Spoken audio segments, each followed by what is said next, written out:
नमस्कार मित्रों, स्वागत है आपका ज्ञान गंगा आयुर्वेद क्लासेस की आयुर्वेद वाला सीरीज में। आज हम लोग चैप्टर नंबर 3 के या टॉपिक नंबर 3 के गर्भ शरीर के अंतर्गत अव्यक्त शुक्र एवं स्त्री शुक्र के बारे में पढ़ेंगे। तो जैसा कि जानते हैं, इससे पहले हम लोगों ने कॉन्सेप्ट ऑफ शुक्र के बारे में पढ़ा था। तो कॉन्सेप्ट ऑफ शुक्र का ही एक पार्ट है अव्यक्त शुक्र और स्त्री शुक्र। कॉन्सेप्ट ऑफ शुक्र में हम लोगों ने सबसे पहले देखा था शुक्र एज ए धातु। तो हम लोगों ने वहां बात किया था कि जो शुक्र को हम लोग सातवीं धातु मानते हैं, जैसे रस रक्त मांस में अस्थि मज्जा शुक्र। तो रस से रक्त का निर्माण, रक्त से मांस का निर्माण, मांस से मेद का निर्माण, मेद से अस्थि का निर्माण, अस्थि से मज्जा और मज्जा से शुक्र का निर्माण की बात करते हैं। तो धातु पोषण न्याय और विभिन्न न्याय की वहां बात की गई है। तो यहाँ पर देखेंगे उसी से रिलेटेड फिर दोबारा बात होती है कि शुक्र एज ए गर्भोत्पादक, गर्भ के उत्पादन के लिए रिस्पॉन्सिबल जो फैक्टर जिसको हम लोग शुक्र बोलते हैं, शुक्र और शोणित, उसको भी हम लोगों ने वहां बात किया है। अब उसके बाद हम लोग कहीं ना कहीं अव्यक्त शुक्र मीन्स क्या होता है कि यहाँ पर जो गर्भ के से संबंधित की बात की गई थी, गर्भ के लिए रिस्पॉन्सिबल जो शुक्र की बात की गई थी, वो व्यक्त फॉर्म में था, मीन्स वो उपस्थिति थी। लेकिन यहाँ पर शब्द जो है अव्यक्त है, इसका मतलब कि कुछ ऐसी कंडीशंस है जहां पर शुक्र की उपस्थिति या तो है अपने इनएक्टिव फॉर्म में, मींस गर्भ के उत्पादन के लिए रिस्पॉन्सिबल नहीं है। तो उस तरह से देखेंगे तो कुछ यहाँ पर एक उपमा दी है, चरक चिकित्सा चौथे पाद का, चरक चिकित्सा चौथे पाद का जो बाजीकरण से चैप्टर है, उसमें हम लोग देखेंगे कि यथा मुकुल पुष्पस्य, मीन्स यथा मीन्स जिस प्रकार से, मुकुल का मतलब क्या होता है, कली, पुष्प की कली। यथा मुकुल पुष्पस्य सुस्वगंधो, यथा मुकुल पुष्पस्य सु का मतलब ब्रैकेट में दिया है स्व, मीन्स अपने गंध को, जिस तरह से पुष्प की कली में गंधो न उपलब्धते, जिस प्रकार से पुष्प की कली में गंध की उपलब्धि नहीं होती है, हालांकि गंध रहता है लेकिन गंध की उपलब्धि नहीं होती है, गंध महसूस नहीं होता है। लभ्यते तद विकासास्तु, मीन्स ये पुष्प की कली में गंध तब आता है जब उसका विकास होता है, मीन्स कली से पुष्प में परिवर्तित जब होता है, जब कोई भी कली, पुष्प की कली जब वो विकास होकर उसका डेवलप हो जाता है, पुष्प के रूप में या फूल के रूप में परिवर्तित हो जाता है, तो क्या होता है कि वो उसमें गंध की प्रतीति होने लगती है। उसी प्रकार से शुक्रम ही देहिनाम, उसी प्रकार से शुक्र की स्थिति शरीर में होती है। तो हम लोग इसको किस तरह से समझ सकते हैं कि जिस प्रकार से पुष्प की कली में गंध नहीं होता है, कि कली की अवस्था में जो है, प्रारंभिक अवस्था जो होती कली की होती है, उसमें गंध की उपस्थिति होती है बट गंध महसूस नहीं होता है। उसी प्रकार से जो है जब उसका विकास हो जाता है तब वो उसमें गंध की उत्पत्ति हो जाती है। उसी प्रकार से शुक्र की स्थिति शरीर में है, शुक्रम ही देहिनाम। तो कहने का तात्पर्य है कि शुक्र की स्थिति की बात कर रहा है कि शुक्र की स्थिति शरीर में पुष्प कली में गंध के समान की तुलना की गई है। तो आइए किस तरह से समझते हैं। तो देखते हैं यहाँ पर कि जिस तरह से बालकों में, तो यहाँ पर क्या होता है, बालकों में क्या होता है कि जो शुक्र होता है अव्यक्त फॉर्म में होता है, मीन्स शुक्र होता है लेकिन व्यक्त नहीं होता है। लेकिन वही जब बालक युवावस्था में परिवर्तित हो जाता है तो क्या होता है कि वहाँ शुक्र व्यक्त हो जाता है, वही व्यक्ति जो है युवावस्था में गर्भ के लिए रिस्पॉन्सिबल हो जाता है, मीन्स अब वो व्यक्ति शुक्र शोणित के सहयोग के पश्चात गर्भ की उत्पत्ति हो जाती है उस व्यक्ति युवावस्था में। और वही व्यक्ति जब वृद्धावस्था को प्राप्त होता है तो पुनः धातु में क्षीण होने से शुक्र की अल्पता हो जाती है, तो वो व्यक्ति पुनः गर्भ के लिए रिस्पॉन्सिबल नहीं रह पाता है। तो इसको हम लोग देखेंगे कि उपयुक्त संदर्भ में ये जो श्लोक बताया गया है, उपयुक्त जो रेफरेंस बताया गया है चरक चिकित्सा 2/4 में ये बताया गया, इससे ये स्पष्ट होता है कि बालकों में भी शुक्र है, बालक में भी शुक्र है, लेकिन अल्प मात्रा में। शुक्र जरूर है लेकिन अल्प मात्रा में है, लेकिन वो गर्भ के लिए रिस्पॉन्सिबल फैक्टर नहीं है। फिर देखेंगे दूसरा पॉइंट, यही बालक जब युवावस्था में परिवर्तित हो जाता है तो क्या होता है, ये शुक्र व्यक्त हो जाता है। हम लोग बात कर रहे हैं अव्यक्त की, इसका मतलब युवावस्था की कंडीशन जो होती है, गर्भ के लिए रिस्पॉन्सिबल स्टेज है, अवस्था है, यहाँ पर शुक्र क्या होता है, व्यक्त हो जाता है, मीन्स गर्भ के लिए रिस्पॉन्सिबल होता है। लेकिन बालक और उसके बाद जब युवा अवस्था जो वृद्धावस्था में परिवर्तित हो जाता है, मीन्स अवस्था ढलने के पश्चात जब वृद्धावस्था में परिवर्तन होता है तो धातुएं क्या होती है, क्षीण हो जाती है। धातुएं क्षीण होने की वजह से शुक्र की मात्रा कम हो जाती है और वह जो है वृद्धावस्था में व्यक्ति गर्भ के लिए रिस्पॉन्सिबल नहीं होता है। तो यहाँ पर जो अव्यक्त शुक्र की बात की है बालकों से रिलेटेड की गई है कि वही बालक आगे चढ़कर उसका व्यक्त रूप में हो जाता है युवावस्था में। और इसमें यह दिया है कि जैसे पुष्प के सूखने पर गंध का ज्ञान नहीं होता है, तो एक एग्जाम्पल और दिया है कि जिस प्रकार से फूलों के सूखने पर गंध का ज्ञान नहीं होता है, जैसे फूलों के सूखने पर गंध ज्ञान नहीं होता है, वैसे ही बालक वृद्ध सभी में शुक्र है। उसी को हम लोग कंटिन्यू करते हैं। वैसे ही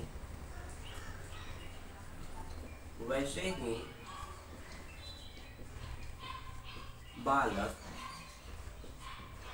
वृद्ध युवा, बालक वृद्ध सभी में शुक्र है, सभी में शुक्र है, लेकिन शुक्र है किंतु अधिकता से केवल युवावस्था में प्रकट होता है। किंतु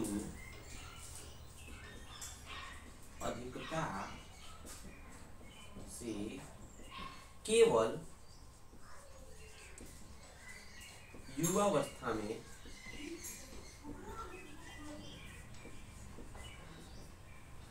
व्यक्त होता है, युवावस्था में प्रकट होता है,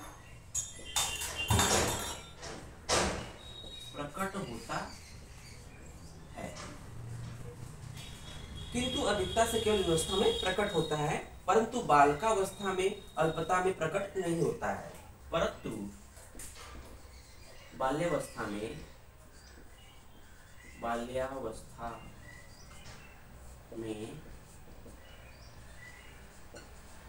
अल्पता से प्रकट नहीं होता है, नहीं होता। तो इस तरह से हम लोगों ने देखा अव्यक्त शुक्र का कॉन्सेप्ट। मीन्स अगर आपसे शुक्र पूछा जाए, अगर लॉन्ग में है या इसका एक पार्ट होता अव्यक्त शुक्र, तो अव्यक्त शुक्र को हम लोगों ने इस तरह से डिफाइन किया है। आइए इसके बाद, ये तो चरक का रेफरेंस है, सुश्रुत ने भी कुछ बातें कही, उसके बारे में जानना है। सुश्रुत ने भी कुछ बातें कही, उसके बारे में जानना है। देखते हैं कि सुश्रुत ने क्या कहा। आचार्य सुश्रुत ने बोला है, ने स्पष्ट किया है कि केवल सूक्ष्म होने के कारण पुष्प में गंध नहीं है, केवल सूक्ष्म होने के कारण पुष्प में गंध नहीं है, किंतु कुछ समय पश्चात जब कलिका या कली में पंखुड़ी पराग विकसित होते हैं, तब वही गंध प्रकट हो जाता है। तो कहने का मतलब सुश्रुत भी चरक के कारण ही कुछ कर रहे हैं कि केवल सूक्ष्म होने के कारण पुष्प की कली में गंध नहीं होता है, लेकिन पराग उसका विकसित होता है, उसका पराग कणिका की उपस्थिति होती है, तो उसमें गंध उपस्थित होने लगता है। आइए इसको थोड़ा सा समझने की कोशिश करते हैं कि सुश्रुत ने इस तरह से अव्यक्त शुक्र को स्पष्ट किया है। तो उन्होंने कहा है कि केवल सूक्ष्म होने के कारण पुष्प में गंध नहीं होता। तो उन्होंने कहा सुश्रुत का मत क्या है कि जो पुष्प की कली होती है उसमें गंध नहीं है। क्यों? केवल सूक्ष्म होने के कारण, सूक्ष्म होने के कारण क्या होगा? गंध नहीं है। लेकिन यही जो कली थी, अब ये विकसित हो जाएगी कुछ समय पश्चात, जब कलिका में पंखुड़ी पराग विकसित, जब ये सूक्ष्म कलिका है इसमें पंखुड़ी पराग विकसित हो जाएंगे तो इसमें गंध आ जाएगा। गंध की उपस्थिति आ जाएगी। जब पंखुड़ी पराग विकसित हो जाएंगे तो गंध की उपस्थिति हो जाएगी। इसी प्रकार बालकों में भी, तो मतलब जिस तरह से उन्होंने सुश्रुत ने भी पुष्प की कली से ही व्यक्त किया है कि उस पुष्प की कली में जो गंध होता है सूक्ष्म होने के कारण गंध नहीं होता है, अल्प मात्रा में होने के कारण गंध नहीं होता है। अगर पंखुड़ी पराग विकसित हो जाते हैं तो गंध की उपस्थिति हो जाती है।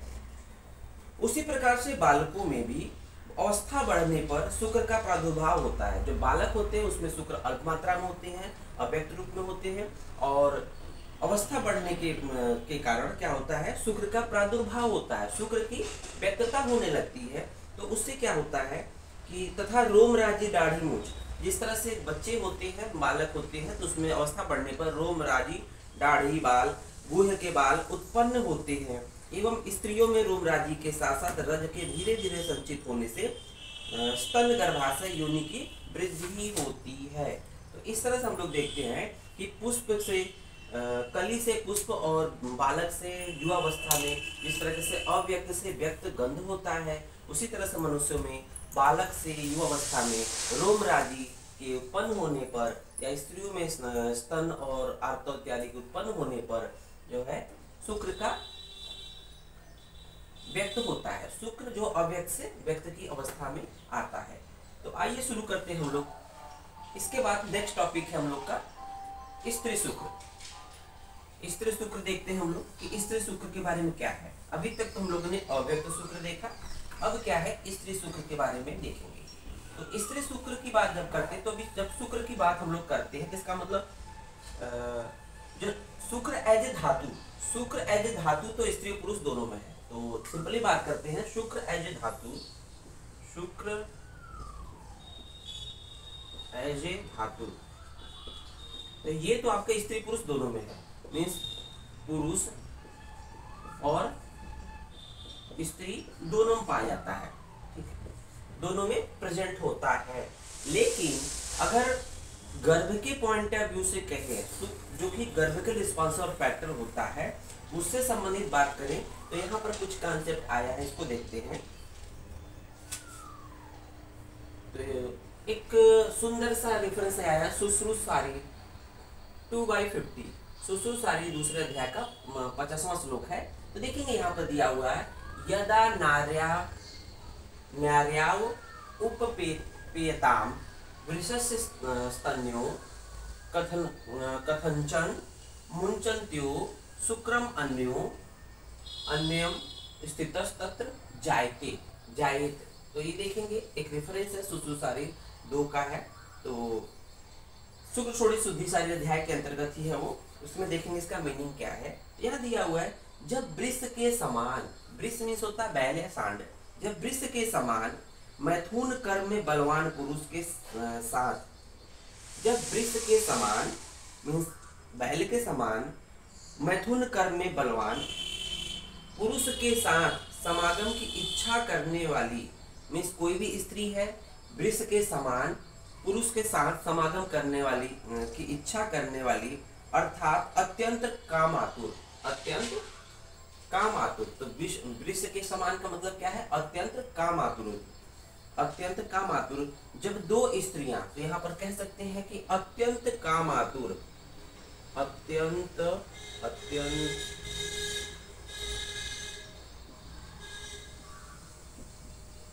कामातुर 2 स्त्रियां, अत्यंत कामातुर 2 स्त्रियां समागम करती हैं, समागम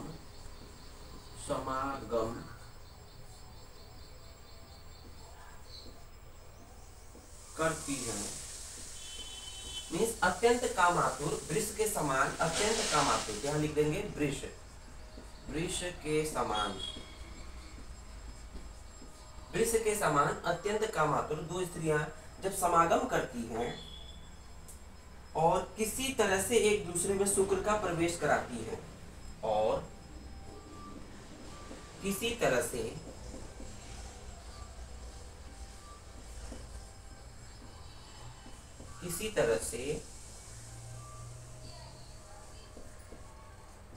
एक दूसरे में शुक्र का प्रवेश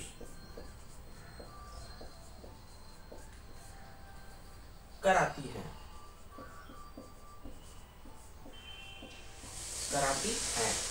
तो क्या होगा? तो जब शुक्र का एक दूसरे में प्रवेश कराती है तब अनास्थि गर्भ की उत्पत्ति होती है। तो उस कंडीशन में क्या होगा? तब अनास्थि गर्भ की उत्पत्ति होती है।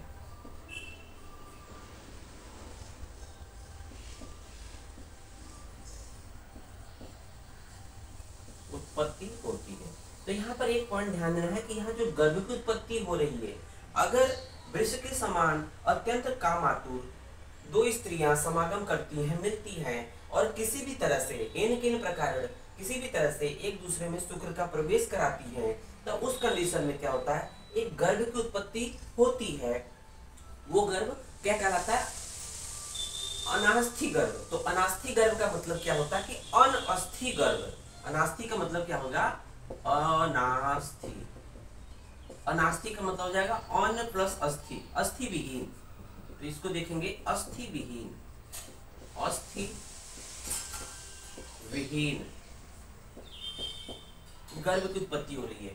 क्योंकि जो अस्थि भाव है, जब हम लोग गर्भोत्पादक षड्भाव देखेंगे तो अस्थि जो होता है वो किसका भाव है? वो पित्रज भाव है। ये पित्रज भाव है।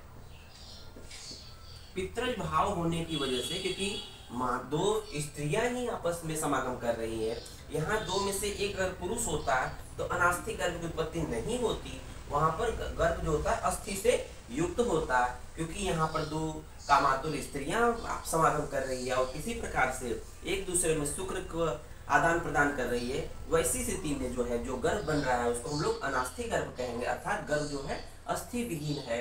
और जैसा कि पता है कि अस्थि जो गर्भोत्पादक भाव का पित्रज भाव होता है, इसलिए यहाँ पर पित्रज भाव की अनुपस्थिति है या एब्सेंस है, जिसकी वजह से गर्भ जो है अनास्थि है और वो गर्भ जीवित नहीं रहता है। वो गर्भ जीवित नहीं रहता है। इसी तरह से ये तो बात सुश्रुत ने की। इसी तरह से अष्टांग हृदय में कहा, यद्यपि सहवास के समय नारियां भी अपने शुक्र का स्राव करती है। कहने का मतलब जब पुरुष के साथ सहवास करती है, समागम करती है, तो नारियां स्त्रियां भी शुक्र का स्राव करती हैं। तो एक देखेंगे अष्टांग हृदय का एक मत है, अष्टांग हृदय शारीर। तो अष्टांग हृदय शारीर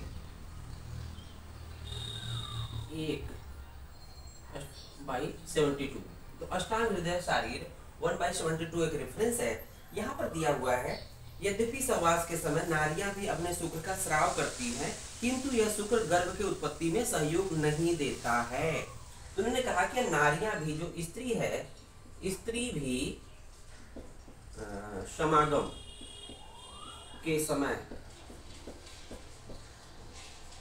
शुक्र का स्राव करती है, शुक्र का स्राव करती है।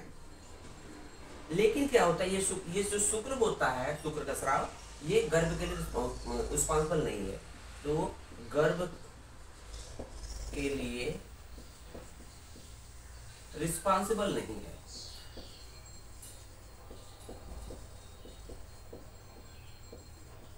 नहीं है। तो ये अष्टांग हृदय का मत है।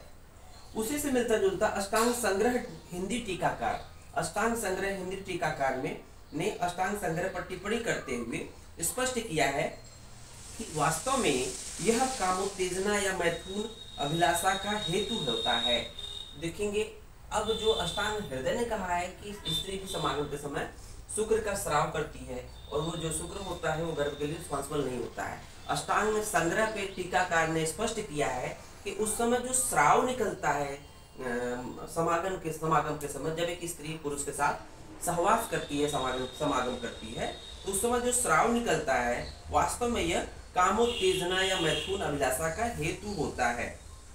इसमें गर्भाधान या उत्तम गर्भोत्पादन नहीं होता है। इससे गर्भाधान या उत्तम गर्भाधान नहीं होता है, मीन्स वो कामोत्तेजना का एक पार्ट होता है। तो एक तरह से जो शुक्र का स्राव हो रहा है, अष्टांग संग्रह टीकाकार ने कहा है कि जो ये शुक्र का स्राव जो है, ये शुक्र का स्राव क्या है, उस समय जो शुक्र का स्राव होता है उन्होंने बोला कामोत्तेजना का पार्ट है। कामोत्तेजना या मैथुन का एक पार्ट होता है, एक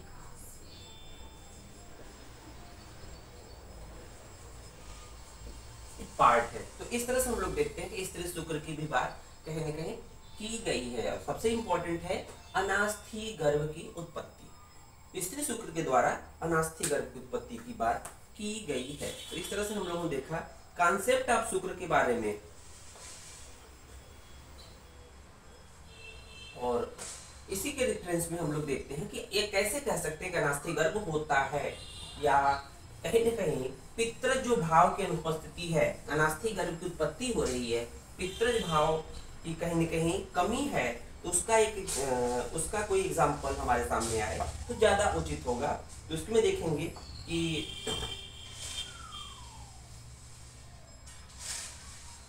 घाड़ेकर जी ने इसका एक रेफरेंस दिया है। घाड़ेकर जी ने एक रेफरेंस दिया है, इसको देखेंगे कि स्त्रियों में मैथुन के आनंद से एक प्रकार का चिपचिपा स्राव निकलता है, जिसका गर्भोत्पत्ति से कोई संबंध नहीं है। अस्थि रहित या कोमल अस्थि युक्त या विकृत अस्थि युक्त गर्भ अनास्थी गर्भ है। अब बात करते हैं कि उन्होंने घाड़ेकर ने अनास्थी गर्भ की क्या डेफिनेशन दी है। अनास्थी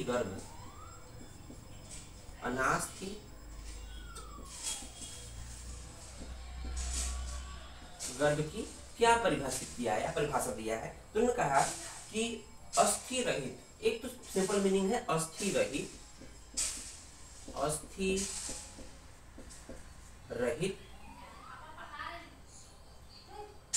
कोमल अस्थि युक्त या कोमल अस्थि युक्त, अगर अस्थि भी है तो लेकिन वो बहुत ही सॉफ्ट अस्थि हुई, कोमल अस्थि युक्त या विकृत अस्थि युक्त गर्भ, विकृत अस्थि युक्त गर्भ, अस्थि युक्त गर्भ को हम लोग क्या कहेंगे, अनास्थी गर्भ की संज्ञा देते हैं। अगर इसके एग्जाम्पल की बात करें तो अगर इस मॉडल में एग्जाम्पल देखा है तो जैसे रिकेट्स, एग्जाम्पल की बात करेंगे, एग्जाम्पल में रिकेट्स, RICK, रिकेट्स के साथ साथ देखेंगे ऑस्टियोपोरोसिस, रिकेट्स है, ऑस्टियोपोरोसिस है, ऑस्टियोपोरोसिस और ऑस्टियोपोरोसिस इम्परफेक्टा, इसका पूरा नाम है ऑस्टियोपोरोसिस इम्परफेक्टा,